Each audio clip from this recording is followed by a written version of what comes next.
Hello everyone student, आज जो हम बात करने वाले एक नए टॉपिक के साथ में है।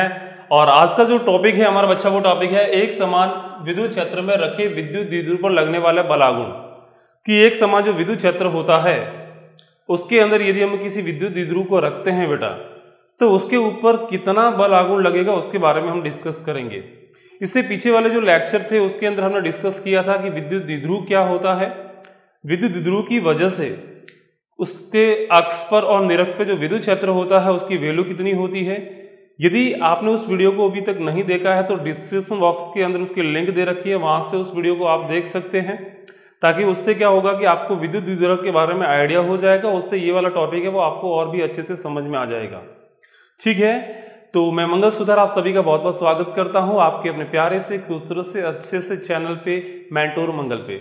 ठीक है, चलिए आज का जो वीडियो है वो हम स्टार्ट करते हैं। तो कॉपी और पेन लेकर के तैयार हो जाइए, साथ साथ में हम नोट्स बनाते रहना। ठीक है, चलिए स्टार्ट करते हैं। एक समान विद्युत क्षेत्र। बेटा पहले बात यह आती है कि एक समान विद्युत क्षेत्र होता क्या है। देखिए, एक समान विद्युत क्षेत्र होता है, उसको प्रदर्शित करने का जो तरीका होता है वो होता है, हम क्या करते हैं, समांतर लाइनें बनाते हैं। और वो जो समांतर लाइनें होती हैं उनके बीच की जो डिस्टेंस होती है वो बराबर होनी चाहिए। ठीक है, तो एक समान विद्युत क्षेत्र को प्रदर्शित करने का जो तरीका होता है वो ये होता है, इस तरीके से आप लाइनें बनाओगे। यानी कि आपको इनके बीच का जो गैप रखना है वो आपको बराबर रखना है। ठीक है, ये वाला जो गैप होगा वो आपको बराबर रखना है और एक समांतर लाइनें बनाती है। एक समान विद्युत क्षेत्र को प्रदर्शित करने का ये तरीका होता है। क्लियर है? ठीक है, इसके अंदर किसी विद्युत द्विध्रुव को रखा गया है। अब विद्युत द्विध्रुव क्या होता है? विद्युत द्विध्रुव क्या होता है बेटा? दो आवेशों का जोड़ा होता है जिनके बीच की जो डिस्टेंस होती है वो बहुत ही कम होती है। एक उनकी जो प्रकृति हो, उनका जो आवेश होता है, दो आवेशों का जो जोड़ा होता है उनके अंदर दोनों आवेशों का परिमाण बराबर होता है और प्रकृति विपरीत होती है। यानी कि एक यदि आवेश आपका प्लस क्यू का होगा तो दूसरा आवेश होगा वो माइनस क्यू का होगा। ये हमने विद्युत द्विध्रुव के अंदर इसको अच्छे से हमने डिस्कस भी किया था। ठीक है, तो वहां से आप इस वीडियो को देख सकते हैं।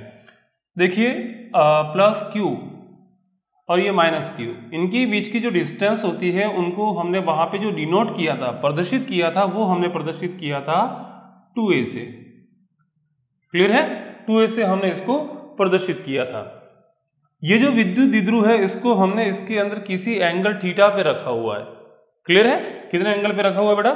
थीटा एंगल पे इसको रखा हुआ है। तो हम इस विद्युत द्विध्रुव को थीटा एंगल पे रखते हैं। ये विद्युत द्विध्रुव हमने रख दिया, यहाँ पे है प्लस क्यू आवेश और यहाँ पर है माइनस क्यू आवेश। बेटा हमेशा ध्यान देना, आपको जो एंगल लेना है थीटा एंगल, वो लेना है आपको विद्युत द्विध्रुव जो आगुण होता है तथा विद्युत क्षेत्र के बीच का एंगल लेना है।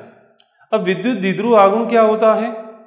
वो होता है माइनस क्यू से प्लस क्यू की ओर। यानी कि आपको पूछा जाए कि इस द्विध्रुव का, ये जो द्विध्रुव दिया गया है, इस विद्युत द्विध्रुव का द्विध्रुव जो आगुण होगा, क्लियर है, इसका विद्युत द्विध्रुव जो आगुण होगा उसकी डायरेक्शन कौन सी होगी? तो आप बोलोगे बेटा ये वाली डायरेक्शन होगी। क्लियर है? ठीक है, तो P की डायरेक्शन बेटा ये वाली हो जाएगी, E की डायरेक्शन ये है, तो एंगल कौन सा बनेगा बेटा? थीटा, ये वाला बनेगा। क्लियर है? यदि कोई बेटा एग्जाम के अंदर ऐसा भी कर लेता है, यहाँ पर माइनस क्यू बना लेता है और यहाँ पे प्लस क्यू बना लेता है, तो आपको फिर एंगल ये वाला थीटा लेना पड़ेगा। तो इस कंफ्यूजन से बचना है तो आपको प्लस क्यू ऊपर लिखो, माइनस क्यू यहाँ पे लिखो और एंगल यहाँ पे बनाओ थीटा। क्लियर है? जैसे ही इस विद्युत द्विध्रुव को इसके अंदर रखा जाएगा, ठीक है, इसके अंदर विद्युत द्विध्रुव को रखेंगे तो विद्युत द्विध्रुव के अंदर टोटल जो आवेश होते हैं वो होते हैं दो, एक होगा प्लस क्यू और माइनस क्यू।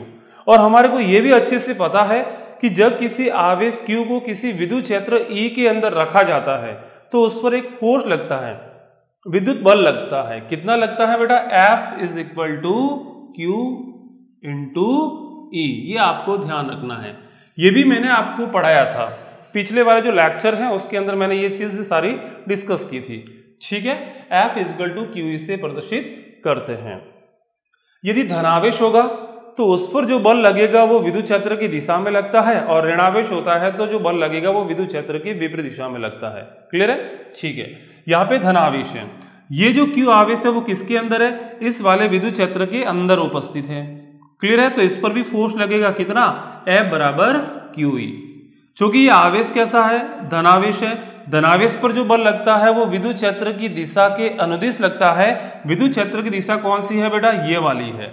तो इस पर जो बल लगेगा, वो कितना लगेगा? F equal to Q E. कौन से डायरेक्शन में लगेगा? इस डायरेक्शन में। यानी कि इस आवेश पर जो बल लगेगा F is equal to Q E, वो इस डायरेक्शन में लगेगा। F is equal to Q E. Clear है? ठीक है। यह आवेश कितना है, इसका परिमाण पूछा जाए, परिमाण दोनों का सेम है, ये भी Q है और ये भी Q है। तो इस पर भी जो बल लगेगा, क्योंकि ये बल का परिमाण ज्ञात करने का फॉर्मूला है, तो इस पर भी जो बल आएगा वो कितना आएगा? QE ही आएगा। लेकिन आवेश कैसा है? माइनस है। तो माइनस आवेश पर जो बल लगेगा वो कौन सी दिशा में लगेगा? विद्युत क्षेत्र के विपरीत दिशा में। तो इस पर जो फोर्स आएगा वो इस डायरेक्शन में आएगा। कितना आएगा? Q इंटू ई, क्योंकि ये भी आवेश का परिमाण कितना है? Q है। प्लस माइनस तो उसकी प्रकृति होती है, हम केवल परिमाण की बात कर रहे हैं। तो अपरिमाण कितना? इसका भी Q है, तो फोर्स कितना होगा? Q इंटू ई। क्योंकि माइनस क्या है? माइनस की वजह से जो डायरेक्शन आएगी वो इस डायरेक्शन में आएगी। क्लियर है? ठीक है। यानी कि यहां पर दो फोर्स निकल के आगे, एक फोर्स QE इधर है और एक फोर्स QE इधर है। यानी कि यहां पर दो बल काम कर रहे हैं। दोनों बलों का जो परिमाण है, परिमाण देखो दोनों का बराबर है। QE है, ये भी कितना बेटा? QE है। दोनों बल का जो परिमाण है वो बराबर है, लेकिन दिशा क्या है? विपरीत है। तो ऑब्वियसली पूछा जाए आपको, लेकिन दोनों बलों की जो क्रिया रेखा है, क्रिया रेखा का मतलब होता है कि बल जहां पे लग रहा है वहां पर एक लाइन खींचो आप। तो इस बल की पूछी जाए कि क्रिया रेखा कौन सी है, तो अपन बोलेंगे इस बल की जो क्रिया रेखा है वो ये वाली है बेटा, और इस बल की क्रिया रेखा कौन सी है बेटा? ये वाली है। यानी कि दोनों बल की क्रिया रेखा के बीच में गैप है, और जब दोनों बलों की क्रिया रेखाओं के बीच में गैप होता है तो एक बल आघूर्ण लगता है। क्लियर है? और वैसे आप सिंपल सा समझ भी सकते हैं कि एग्जाम्पल से समझते। देखना, जैसे आपके पास में कोई एक ब्लॉक है, ये जैसे आपको बेटा एक ब्लॉक दिया गया है m द्रव्यमान का, ठीक है। मैं कह रहा हूं कि इस पर जो बल है वो लग रहा है 10 न्यूटन का, और यहां पर एक बल लग रहा है 10 न्यूटन का। बताओ क्या होगा? बल दोनों क्या है? ये वाला 10 न्यूटन और ये वाला 10 न्यूटन, दोनों बलों का परिमाण बराबर है, दिशा विपरीत है, लेकिन दोनों बलों की क्रिया रेखा अलग अलग है। इसकी क्रिया रेखा ये वाली है और इस बल की क्रिया रेखा ये वाली है। जब दोनों बलों की क्रिया रेखा अलग अलग होती है तो किसी भी वस्तु पर एक बल आघूर्ण लगेगा। क्लियर है? ये आपको दिमाग में ध्यान रखना है, ठीक है। यानी कि यहां पर भी क्या है? दोनों बलों की क्रिया रेखा अलग अलग है, और दोनों बलों की क्रिया रेखा अलग अलग होने की वजह से यहाँ पे विद्युत द्विध्रुव पर एक बल आघूर्ण लगने वाला है। बल आघूर्ण का मतलब ये वाले दोनों बल, जब ऐसे इन्हें बोला जाता है बल युग्म। बल युग्म का मतलब क्या होता है? दो बलों का जोड़ा जिनका परिमाण समान हो, और दोनों बलों का परिमाण समान हो और दिशा विपरीत हो। ऐसे दो बलों का जो जोड़ा होता है उसे बोला जाता है बल युग्म कहते हैं, ठीक है। और देखिए, तो यहां से अपन प्रैक्टिकल भी समझ सकते हैं। यदि आपको बल आघूर्ण के बारे में ऐसे नॉर्मली पता नहीं तो प्रैक्टिकल से समझते हैं। देखिए, यहाँ पे 10 न्यूटन का, यहाँ पर भी 10 न्यूटन का, क्या होगा? आप जैसे आप इस पे विचार कीजिए, क्या होने वाला है? ये क्या होगा? न तो इधर जाएगा, न तो इधर जाएगा, और नहीं इधर जाएगा। ये क्या करेगा? घूमेगा, रोटेट होगा, ऐसे इस तरीके से घूमेगा। यानी कि यह रोटेट होने वाला है, घूमने वाला है। यानी कि दोनों बल मिलकर के क्या कर रहे हैं? उसे घुमाने का काम कर रहे हैं। यानी कि बल की वजह से उसके अंदर आघूर्ण पैदा हो रहा है, और इसी को बोला जाता है बल आघूर्ण कहते हैं। क्लियर है? तो यहां पर भी क्या होगा? एक यहां से खींच रहा है इधर, एक इधर खींच रहा है, तो न तो ये इधर जाएगा ना इधर जाएगा। ये दोनों क्या करेंगे? दोनों मिलकर के इसको घुमा देंगे, रोटेट कर देंगे इसे। यानी कि यहां पर एक बल आघूर्ण लगने वाला है। क्लियर है? एक सिंपल सी चीज आप यहां से समझिए। देखिए, एक मैं आपको प्रैक्टिकल बताता हूं, आप बताना। यहां पे एक ब्लॉक यहां पर है, इधर से भी 10 न्यूटन का फोर्स लग रहा है, इधर से भी 10 न्यूटन का फोर्स लग रहा है। आपसे पूछा जाए कि इस वस्तु पर लगने वाला कुल बल कितना होगा, तो आप क्या बोलोगे? इस वस्तु पर लगने वाला कुल बल जो होगा वो 0 होगा। क्यों? क्योंकि 10 न्यूटन इधर लग रहा है, 10 न्यूटन इधर लग रहा है। दोनों बलों का परिमाण समान है, दिशा विपरीत है, नेट फोर्स 0 निकल के आ जाएगा। एफ नेट जब आपसे पूछा जाए तो आप क्या बोलोगे? 0। आपको पूछा जाए कि बल आघूर्ण इस पर कितना होगा, ठीक है। बल आघूर्ण का मतलब होता है कि ये ब्लॉक घूमेगा या नहीं घूमेगा। बल आघूर्ण की वैल्यू 0 निकल के आएगी, मतलब ये नहीं घूमेगा, और बल आघूर्ण यदि कोई निकल के आता है तो ये घूमेगा। क्लियर है? अब बल आघूर्ण के लिए जरूरी है कि दोनों बलों की क्रिया रेखा अलग अलग होनी चाहिए। यहां पे दोनों बलों की क्रिया रेखा क्या आ रही है, सेम आ रही है। इसकी भी क्रिया रेखा ये, यानी कि दोनों बलों की क्रिया रेखाओं के बीच में कोई गैप नहीं है, दोनों बलों की क्रिया रेखा एक ही लाइन पर मिल रही है, मतलब यहां पे बल आघूर्ण नहीं लगेगा, यानी कि बल आघूर्ण क्या होगा, 0। और आपको ये पता होना चाहिए कि जब किसी वस्तु पर लगने वाला कुल बल 0 होता है तो उसकी स्थानांतरण गति नहीं होती। आपसे पूछा जाए क्या ये स्थानांतरण गति करेगा क्या, आप बोलोगे नहीं करेगा। मैं बोलूं क्या ये घूर्णन गति करेगा क्या, तो आप बोलोगे नहीं करेगा। ठीक है, अगला एक एग्जांपल समझते हैं अपन। मैं बोलूं कि ये वाला जो 10 न्यूटन का फोर्स है वो यहां पे लग रहा है, और ये जो 10 न्यूटन का फोर्स है वो यहां पे लग रहा है। अब मैं बोलूंगा कि एफ नेट कितना होगा, एफ नेट यानी कि टोटल फोर्स।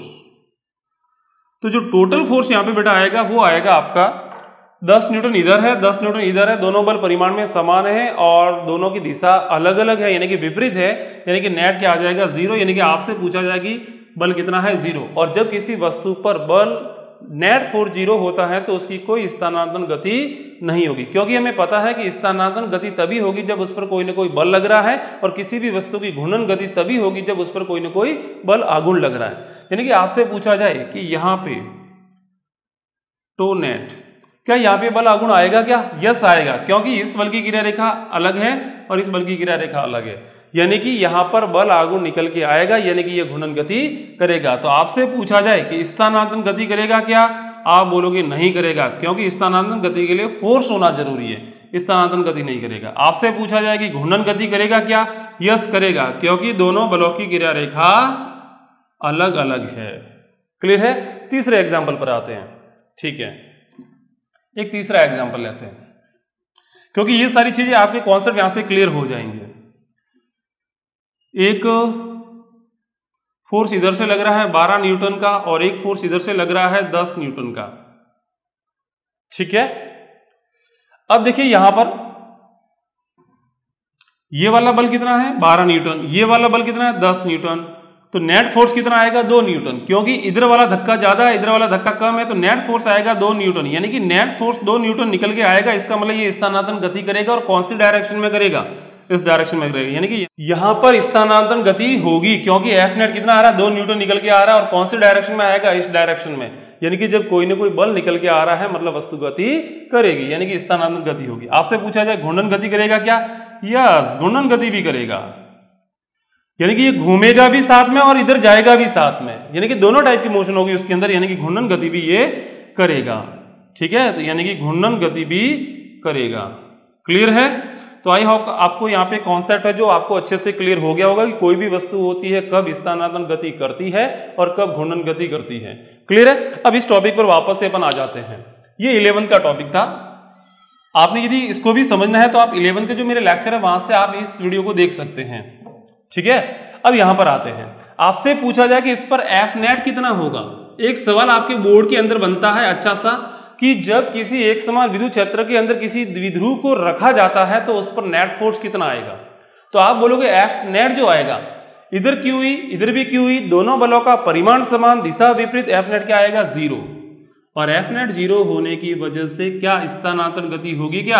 आपसे सवाल पूछा जाएगा कि क्या ये स्थानांतरण गति करेगा क्या, आप बोलोगे ये स्थानांतरण गति नहीं करेगा। क्लियर है, यानी कि ये आगे न तो इधर जाएगा और नहीं इधर जाएगा। बट आपसे पूछा जाए क्या ये घूर्णन गति करेगा क्या, यस ये घूर्णन गति करेगा।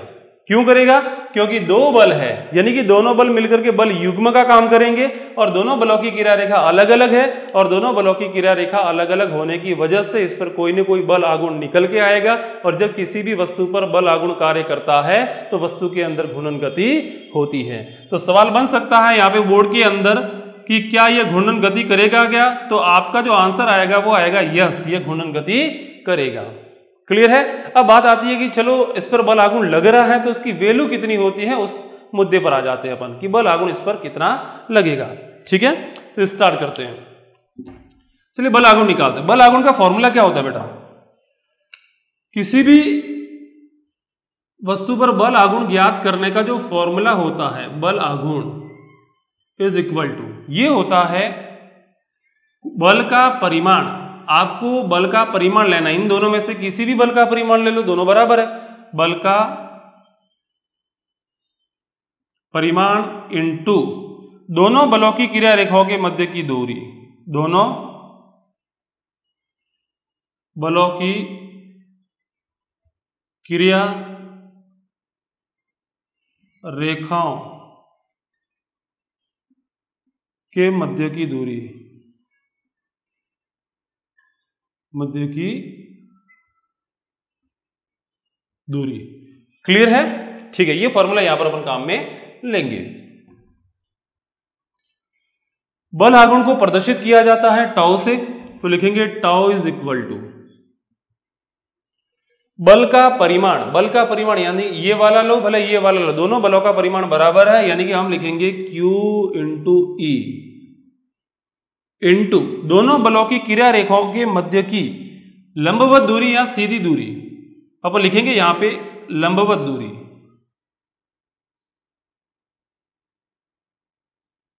लंबवत दूरी या सीधी दूरी। लंबवत दूरी का मतलब होता है दोनों के बीच की एकदम स्ट्रेट डिस्टेंस।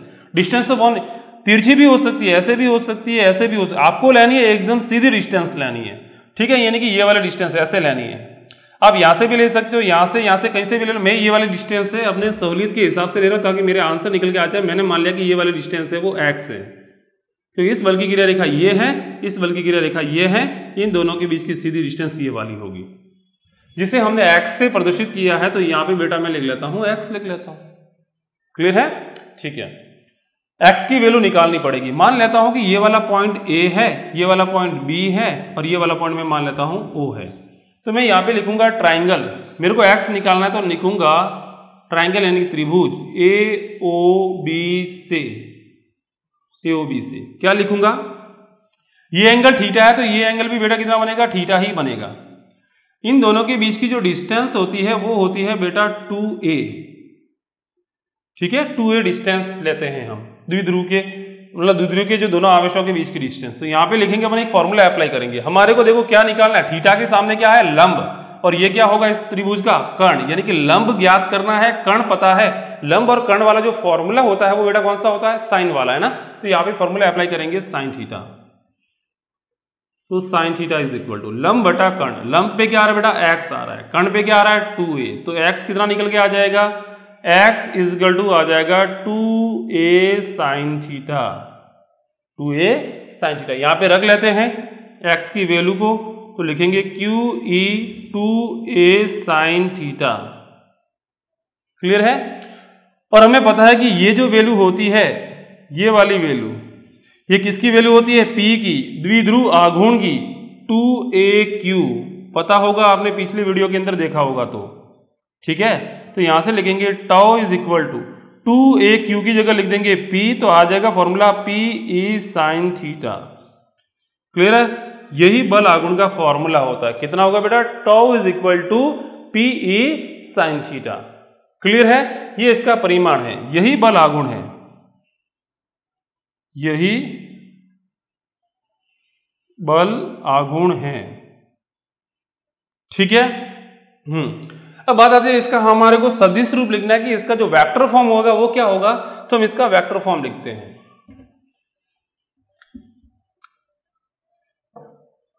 इसका सदिश रूप कैसे लिखेंगे,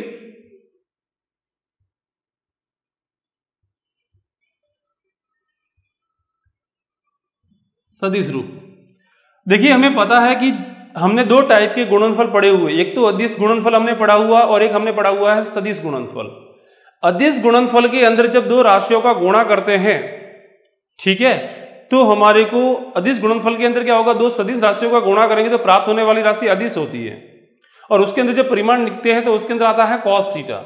और जब सदिश गुणनफल करते हैं तो उनके अंदर दो सदिश राशियों का गुणा करते हैं और उनका परिमाण निकालते हैं तो उसके अंदर आता है साइन थीटा। यानी कि यहां पर बेटा क्या आ रहा है, साइन थीटा। साइन थीटा आने का मतलब यह है कि ये वाली भी एक सदिश राशि है, ये भी एक सदिश राशि है, और इन दोनों के बीच में जो मल्टीप्लीकेशन हुआ होगा वो कौन सा हुआ होगा, क्रॉस प्रोडक्ट हुआ होगा, यानी कि सदिश गुणनफल हुआ होगा, तभी जाकर के यहाँ पे साइन थीटा निकल के आ रहा है। यदि यहाँ पे कॉस थीटा आता है इसका मतलब दोनों के बीच में डॉट प्रोडक्ट हुआ होता। क्लियर है? यानी कि हम इसे लिखेंगे tau is equal to, tau vector is equal to लिखेंगे P vector cross E vector, ये इसका सदिश फॉर्मूला आ गया। क्लियर है? अब यहां पे P vector cross E vector है, यानी कि यहां पे दो सदिश राशि है, ये भी सदिश राशि है, ये भी सदिश राशि है, दोनों के बीच में सदिश गुणनफल हो रहा है। और जब सदिश गुणनफल होता है तो मिलने वाली राशि भी कैसी होती है? सदिश राशि होती है। यानी कि बल आगुण आपसे पूछा जाए कैसी राशि है तो आप बोलोगे सदिश राशि है। क्लियर है? अब बात आती है कि सर ये टाउ की डायरेक्शन कैसे निकालेंगे? सदिश राशि होगी तो इसकी कोई ना कोई डायरेक्शन भी होगी, तो उसकी हम डायरेक्शन कैसे निकालेंगे? तो उसकी डायरेक्शन निकाली जाती है दक्षिणावर्ती पेच नियम से। क्लियर है? पेच नियम क्या कहता है कि आपको क्या करना है, पी पर उसकी जो नॉक होती है पेज की, उसको पी पर रखना है और ई की ओर घुमाना है। जैसे मैं बोलूं कि पी की डायरेक्शन कौन सी है? ये पी की डायरेक्शन है ये वाली, और ई की डायरेक्शन कौन सी? इधर। ई की डायरेक्शन है इधर, पी की डायरेक्शन है इधर, ई की डायरेक्शन है इधर, और थीटा एंगल इधर है। आपको क्या करना है, ये जैसे फॉर एग्जांपल आपके पास में पेचकस है, इसको आपको पी से ई की ओर घुमाना है, क्योंकि पी से ई की ओर, पी से ई की ओर, तो ऐसे घुमाओगे ना, ऐसे, यानी कि ये नोक क्या होगी? अंदर की ओर जाएगी। यानी कि यहां पे जो बल आगुण आएगा उसकी जो डायरेक्शन होगी वो इन दोनों से बनने वाला जो तल होगा, पी और ई से निर्मित तल, ये वाला तल, और तल का मतलब होता है इसके अंदर दोनों को इन तलों के अंदर बनाया गया है। इसका मतलब इस तल के लंबवत जो डायरेक्शन आएगी या तो बाहर आ सकती है या फिर अंदर आ सकती है। यानी कि पी से ई की ओर घुमाओगे तो ये जो पेन है वो अंदर जाएगा, यानी कि पेचकस होगा वो अंदर जाएगा, यानी कि डायरेक्शन यहां पर जो निकलेगी वो बल आगुण की कौन सी निकलेगी? अंदर की ओर निकल के आ जाएगी। क्लियर है? यदि यही फॉर्मूला होता ई क्रॉस पी, यही फॉर्मूला बेटा यदि ई क्रॉस पी होता तो आप क्या करते? ऐसे घुमाते, ई से पी की ओर, ई से पी की ओर, यानी कि डायरेक्शन ऐसे घुमाते तो डायरेक्शन ये पेचकस बाहर आता, यानी कि डायरेक्शन क्या मिलती है आपको? बाहर की ओर मिलती। क्लियर है? यानी कि हमेशा ध्यान रखोगे इस तरीके की जो डायरेक्शन होती है वो कैसे निकालते हैं, तो ये लिखेंगे बल आघूर्ण की दिशा, बल आघूर्ण की दिशा P तथा E से निर्मित तल के लंबवत, E से निर्मित तल के लंबवत होती है। बेटा इसे मैं रब कर दो, आपने कॉपी में यदि लिख दिया हो तो ठीक है, फटाफट से लिख लो, इसे मैं रब कर रहा हूं। ठीक है,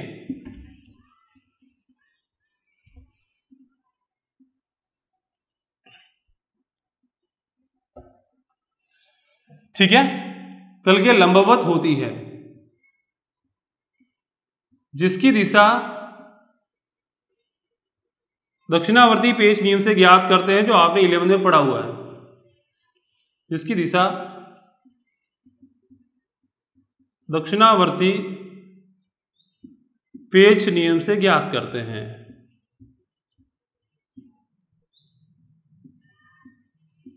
पेच नियम से ज्ञात करते हैं। क्लियर है? ठीक है, अब इसकी देखते हैं अपन विशेष स्थितियां, देखते हैं कौन कौन सी कंडीशन इसके अंदर बन सकती है, उसको हम देखते हैं। विशेष स्थितियां, विशेष स्थितियां,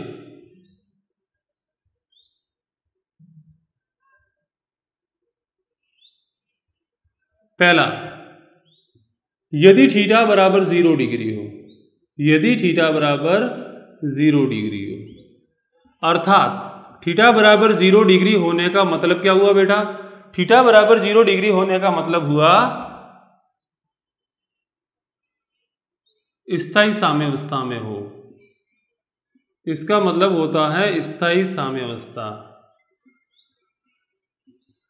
तो बल आघूर्ण कितना आएगा? हमें पता है कि टाउ का जो फॉर्मूला होता है वो होता है बेटा पी ई साइन थीटा। अब मैं बोल रहा हूं कि theta is equal to 0 degree हो तो टाउ कितना निकलेगा? साइन थीटा, 0 रखो, साइन 0 0 बन जाएगा, यानी कि टाउ कितना मिलेगा? 0, यानी कि बल आघूर्ण बेटा निकल के आ जाएगा 0, यानी कि कोई बल आघूर्ण ही नहीं लग रहा है, तो क्या वस्तु घूमेगी? क्या नहीं घूमेगी। और जब उस पर बल आघूर्ण 0 होता है तो इसी को बोला जाता है साम्यावस्था। क्लियर है? दूसरा पॉइंट, यदि थीटा बराबर 180 डिग्री हो, अर्थात अस्थायी साम्यावस्था हो।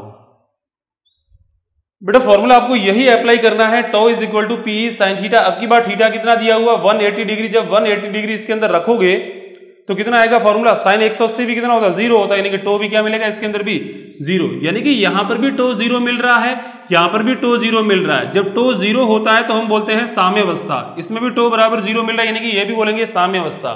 लेकिन ये दोनों जो साम्यावस्था होगी बेटा वो दोनों अलग अलग टाइप की होगी। इसको बोला जाता है स्थायी साम्यावस्था और इसे बोला जाता है अस्थायी साम्यावस्था, ठीक है।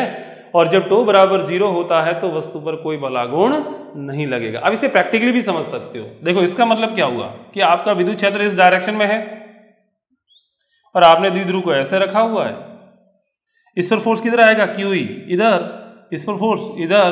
क्या दोनों बलों की क्रिया रेखा सेम है कि अलग अलग है, सेम है, वैसे भी बलागुण क्या आ जाएगा 0, यानी कि बलागुण नहीं लगेगा। यहां पर समझते हैं,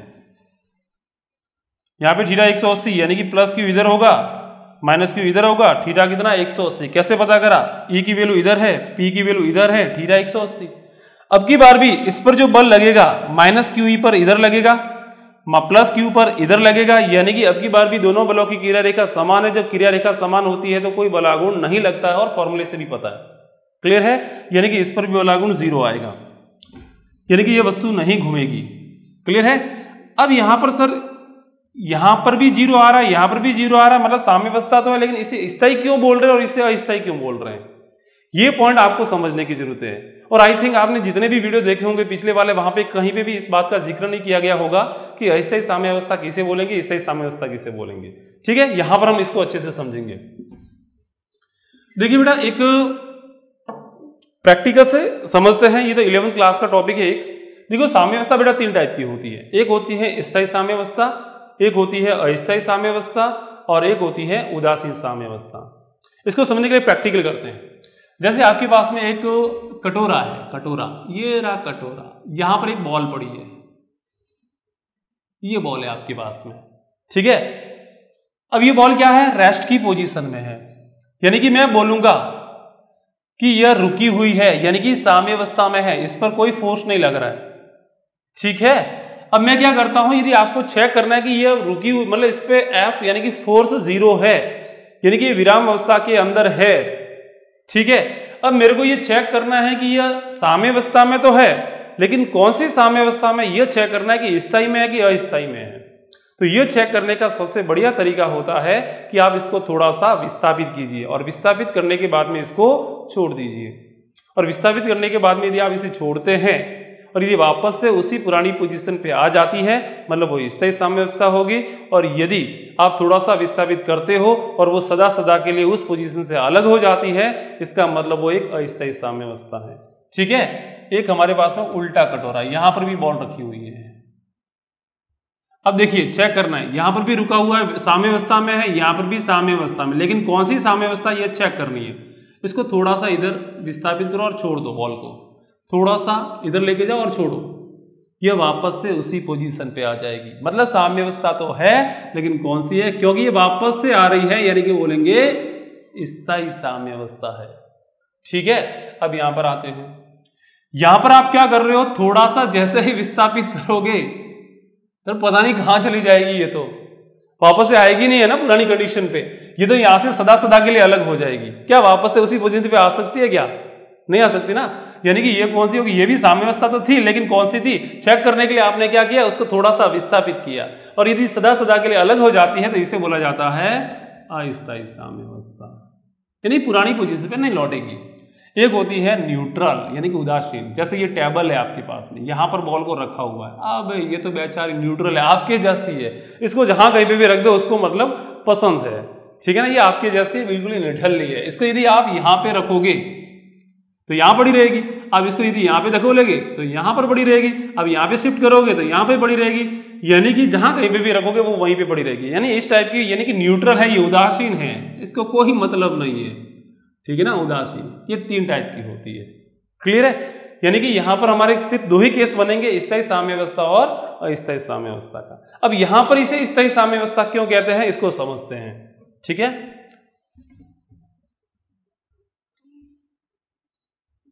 देखिए ये आपका एक समान विद्युत क्षेत्र है, इसके अंदर आपने किसी द्विध्रुव को रख दिया, क्लियर है। आपको बोला जाए कि इस पर बल आघूर्ण कितना लगेगा, तो आप बोलोगे टाउ इज इक्वल टू 0।